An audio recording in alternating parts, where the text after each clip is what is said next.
Kevin Egan, our 120 Sports Soccer analyst and the face of beIN Sports, is back with us here on this Wednesday. Good morning, Kevin. How are you today?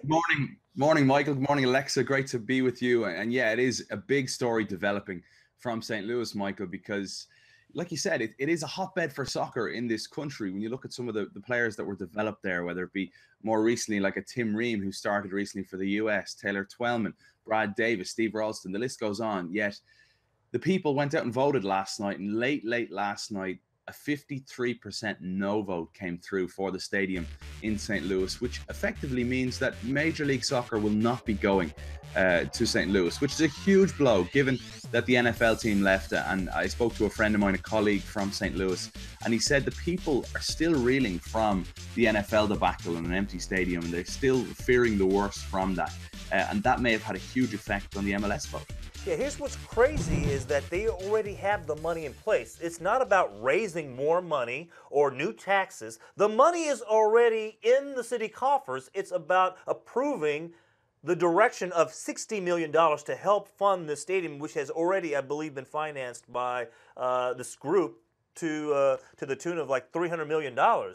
They just wanted the other $60 million, and so now it's going to become a political football here because the new governor had come out and said there's no way we are going to support in any way, shape, or form a new stadium when we have other issues there. And I understand that aspect of it too, as far as some of the civic issues that surround any city, and especially St. Louis these days.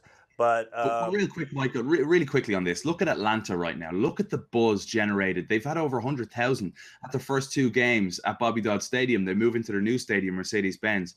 The absolute buzz throughout the South around Atlanta. The same with Orlando a couple of years ago. Now they have their new stadium.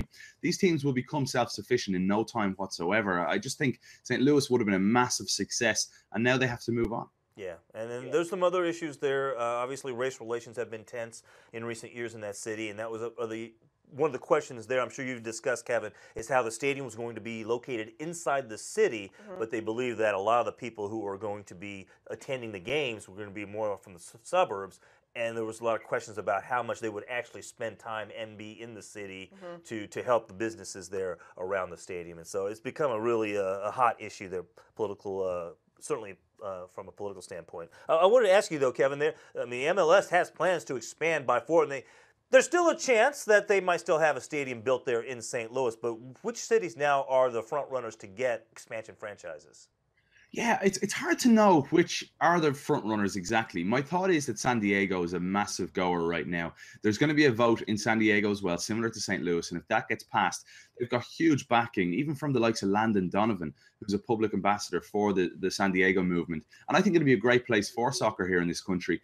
Then you have Sacramento, which is already ready to go. The fan base is there from their time already in USL. They've been hugely successful, and they've got a massive movement in place there too. And then Tampa Bay, Rowdies, a historical club within the country. Tampa Bay and St. Pete might be a great place to go play soccer there. They've got a big fan base already. They've got a good owner, and they've got a perfect stadium already set up on the water, which they can develop in St. Petersburg. So I think St. Pete might be a good one, especially if Miami does not go ahead. Now, the talk is, I'm speaking to someone who's in touch with David Beckham recently, who David Beckham seems to think that 2019, it's going to be a runner in Miami. They seem to have the land set, but there's a few complications with the people in Miami around the stadium.